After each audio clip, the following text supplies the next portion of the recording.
बिस्मिल्लाहिर्रहमानिर्रहीम।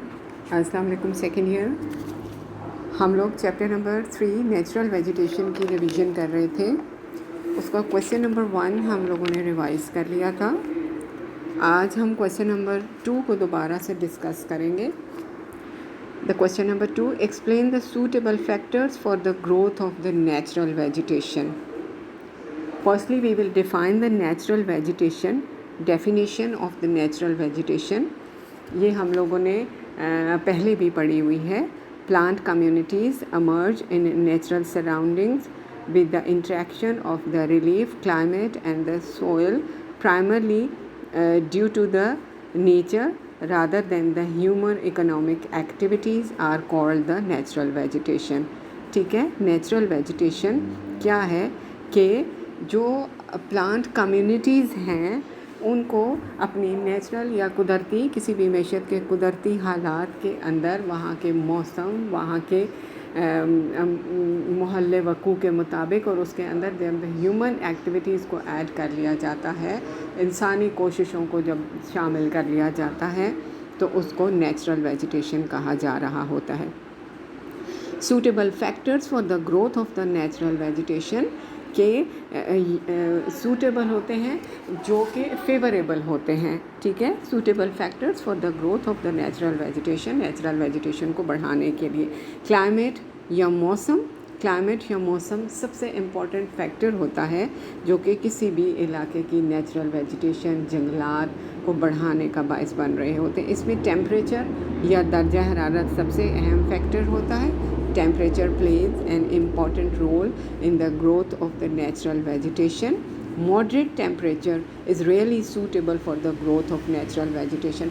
Moderate होता है जिसमें ना बहुत ज़्यादा गर्मी हो ना बहुत ज़्यादा सर्दी हो। ठीक है, Too hot and harsh climate is not suitable for the growth of natural vegetation. Rainfall या बारिशें, rainfall is also another factor responsible for the growth of the natural vegetation. Rain-fed forests are the best examples. ठीक है, the scarcity of the rainfall causes thorny, bushy and the grassy vegetation. अगर आप देखें, वैसे भी अगर हम generally observe करें कि जहाँ पर मॉडरेट टेम्परेचर होता है, अच्छी बारिशें हो रही होती हैं, वहाँ पर अच्छे जंगलात होते हैं। लेकिन जहाँ पर बारिशें नहीं हो रही होती वहाँ पर क्या होता है कि इसकी वजह से thorny, bushy and grassy vegetation होती है। छोटे छोटे पौधे होते हैं।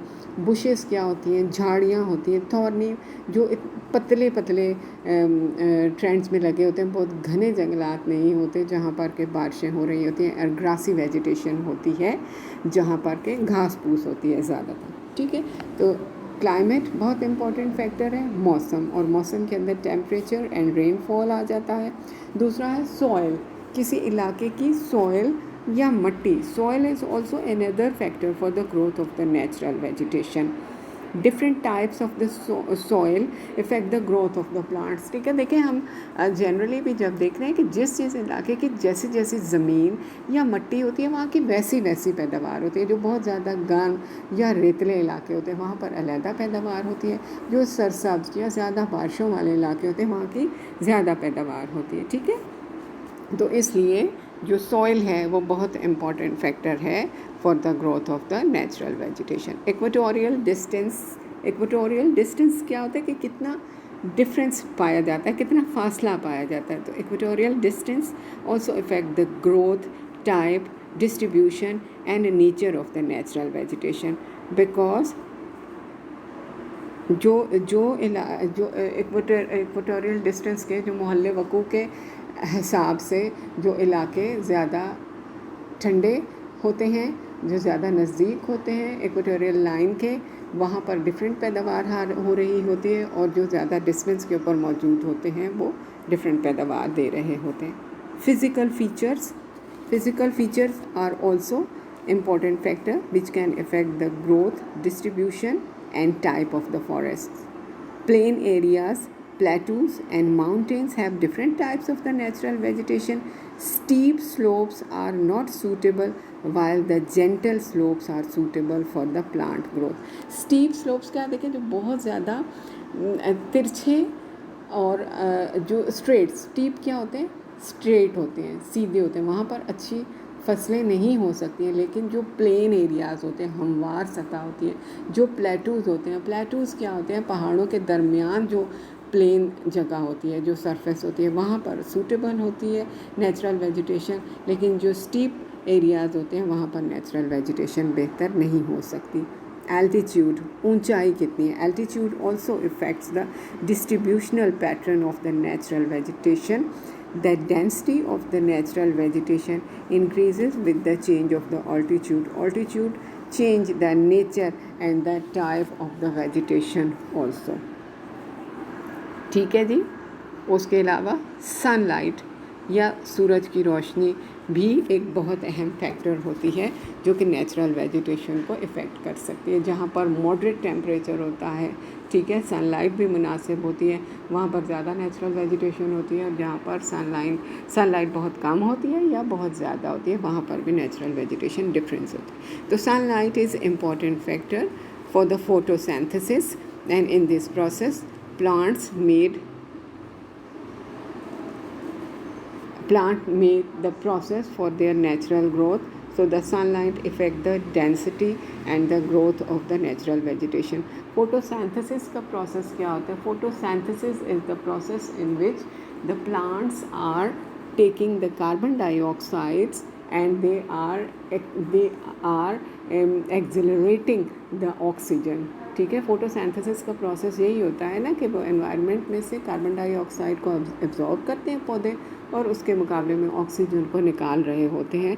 तो इसलिए सनलाइट एक बहुत अहम फैक्टर होता है जो कि नेचुरल वेजिटेशन को बढ़ा सकता है। विंड्स या हवाओं का जो रुख है, storms and the high speed wind decreases the growth of natural vegetation. देखिए, जहाँ पर झक्कड़ चलते हैं या जहाँ पर तूफ़ान आता है उससे क्या होते हैं, पौधे उखड़ जाते हैं, पत्ते गिर जाते हैं, ठीक है, तो प्लांट्स इफ़ेक्ट होते हैं। लेकिन जहाँ पर smooth moderate type of the wind is suitable for the moderate, वही दरमियानी हवा जहाँ पर होती है वो इंक्रीज़ कर रही होती है नेचुरल वेजिटेशन के। ह्यूमन इन्फ्लुएंसेस, इंसानी असरात के मुख्तलिफ़ इलाक़ों के जो अफराद हैं वो मुख्तलिफ़ सलाहियतें रख रहे होते हैं पैदावार देने के लिए, ठीक है। तो जैसे जैसे उनकी इन्फ्लुएंसेस हैं, जैसे जैसे उनके असरात हैं, जैसे जैसे उनके काम करने के की इस्तेदाद है, उसके मुताबिक भी नेचुरल वेजिटेशन कम या ज़्यादा हो रही होती है। Human influences also affect the distributional pattern of the natural vegetation. They mostly clear the land area for the commercial purpose and the natural vegetation decreases day by day. ठीक है कि अगर वो क्या करते हैं, कमर्शियल पर्पसेस के लिए जंगलात को काटना शुरू कर देते हैं, तो यानी कमर्शलाइजेशन बढ़ने की वजह से क्या है कि ज़्यादा से ज़्यादा कारखाने लगाए जा रहे हैं या फैक्ट्रियाँ लगाई जा रही हैं या मार्केट्स कायम की जा रही हैं, तो उनकी वजह से नेचुरल वेजिटेशन कम होती चली जा रही है। नेक्स्ट क्वेश्चन नंबर 3 कि what do you mean by the natural vegetation and explain the different kinds of the forest. Natural vegetation की डेफिनेशन हमने बहुत अच्छी तरह से देख ली है कि plant communities emerge in the natural surroundings with the interaction of the relief, climate and the soil, ठीक है, that is the natural vegetation. अच्छा, फॉरेस्ट की डेफिनेशन भी हमने देख ली थी कि community of the trees and the associated organisms covering the considerable area utilizing air, water and the mineral to attain the maturity and reproduce itself are called the forests. There are basically two types of the forests, evergreen forests and deciduous forests. Evergreen forest ऐसे जो सदाबहार दरख्त होते हैं और किसी भी मौसम में इनके पत्ते नहीं गिरते हैं, ठीक है जी। deciduous forests कौन से होते हैं? These forests which shed their leaves during autumn season are called deciduous forests, ठीक है जी। अच्छा, ये हम लोगों की रिवीजन हो जाती है और इसी को देखते हुए अगर हम अपनी एक्सरसाइज के ऊपर आ जाते हैं, लाइक प्रीवियस, हम अपने इस चैप्टर की एक्सरसाइज को भी मुख्तलिफ़ हिस्सों के अंदर डिस्ट्रीब्यूट कर लेते हैं और उसके मुताबिक ही हम अपने इस चैप्टर को प्रिपेयर करने की कोशिश करते हैं। अगर ऑब्जेक्टिव्स में आते हैं तो हम अपने इस फर्स्ट हाफ के अंदर आप लोगों ने 10 MCQs करने, फर्स्ट 10 MCQs, ठीक है। और इनको प्रिपेयर करना है फर्स्ट 10 को, और इनको प्रिपेयर करने की मेथडोलॉजी वही है कि आप लोगों ने क्वेश्चन पढ़ना है और उसकी जो ट्रू ऑप्शन है उसको आंसर में प्रिपेयर कर लेना है। और इसी तरह से अगर आप शॉर्ट क्वेश्चंस देखते हैं तो शॉर्ट क्वेश्चंस भी हम इसके 9 short questions, first 9 short questions इस रिवीजन के इस फेज़ में हम शामिल करेंगे, ठीक है। और वो क्या है? Define the natural vegetation, define forest and today how much land area is under forest and describe the types of forests.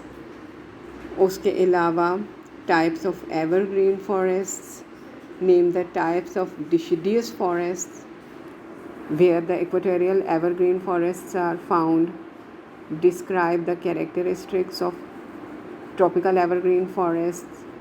उसके अलावा name the important trees of the tropical evergreen forests. ये 9 क्वेश्चन आप लोगों ने prepare करने हैं short questions के, और MCQs 10 प्रिपेयर करने हैं। आज का लेक्चर हमारा इतना ही है। Thank you.